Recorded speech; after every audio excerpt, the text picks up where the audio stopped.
How to download AFK or nah? Hi guys, it's Mikran from Gaming Basics. Today I'll be guiding you how to download AFK or nah. Downloading AFK or nah is quite easy, so without any delay, let's get started. Open Google Play Store. Launch the Google Play Store app on your Android device. Search for AFK or nah. Tap on the search bar and type AFK or nah. Press the search icon or enter. Select the game. Find the game in the search result and tap on it.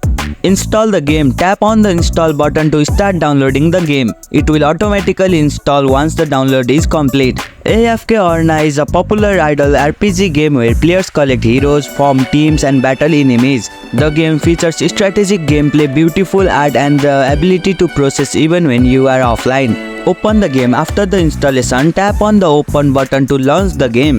And that's how you can download AFK or nah. If you liked our video, press the thumbs up and share button. If you have any question, comment down below and don't forget to subscribe the channel for more tutorials.